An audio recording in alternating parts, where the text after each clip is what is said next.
Hello and good morning. Well, Fashion Fair is and was iconic. So long before Iman Cosmetics, that was in the 80s, and then Uoma and Fenty, there was Fashion Fair, and they had a cult following for good reason. What happened to them? We're going to find out. Take a look.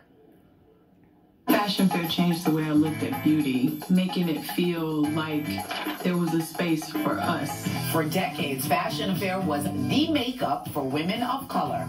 In fact, for a long time, it was the only brand with colors darker than light tan. The line was the brainchild of Eunice Johnson, whose husband, John, owned Johnson Publishing, the creators of Ebony and Jet magazines. Born out of necessity, it broke barriers. She saw models mixing their makeup. I mean, I've actually talked to some of the women. They were literally creating makeup from a beige and putting in, if you don't believe this, believe it, brow pencil, crushing it up to make a darker shade.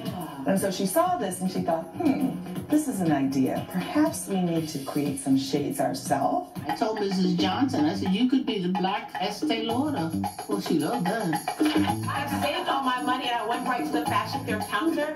She's like, what do you need? I said, I want everything. Fashion Fair became a global phenomenon until a lack of capital forced it into bankruptcy, but now it's back.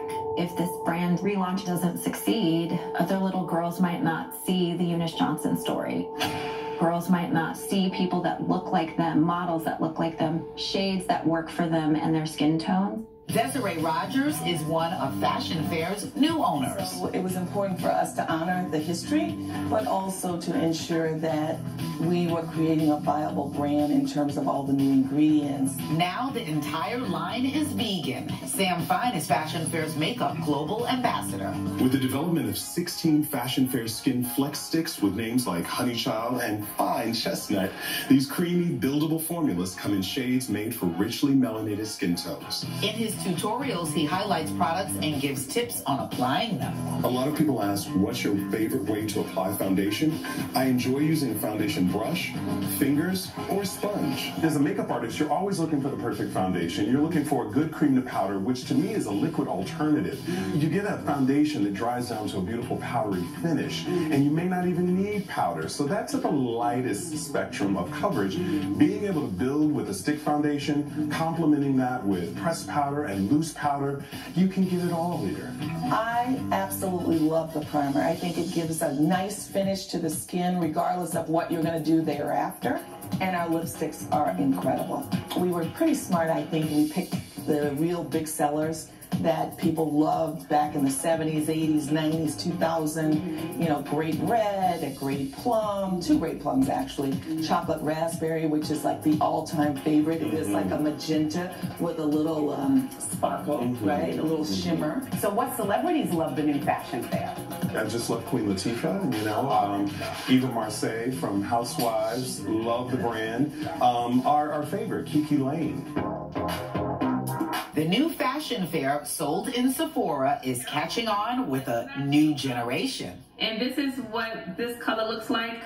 It's been around since the 70s. Now a documentary called The Beauty of Blackness chronicles the brand's rich history and its rebirth. It shows you that journey of bringing the brand back to life and everything it takes. You know, it's a real business. So it's not just picking colors. It's rare to be able to have a brand that can return in such a manner. So to celebrate it in that way, as a makeup artist who used to work at the cosmetic counter, right across from Fashion Fair counter, it meant a lot. It's family. If Fashion Fair doesn't thrive, history is at stake.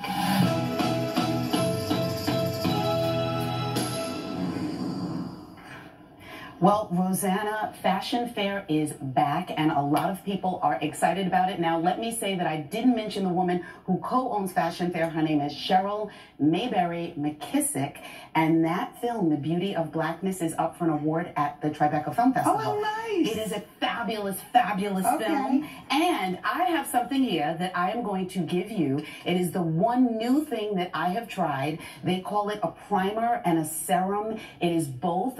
Of course, we know know that the line is all vegan. It feels really silky on your skin, and because I love you and I want you to have silky skin like me, and it has a little bit of sunscreen, you are good you to know what? go. It feels and, good. And you know it what? Smells nice. It has a blurring effect. So if you wear no makeup at all and you just want to put on a little something and go like, ooh, why do I look a little better? I'll roll with that. It's is it your magic. mirror or is it me? Okay, the serum. Thank you. Sold at Sephora. All right, beautiful. Thank you, Crystal. You're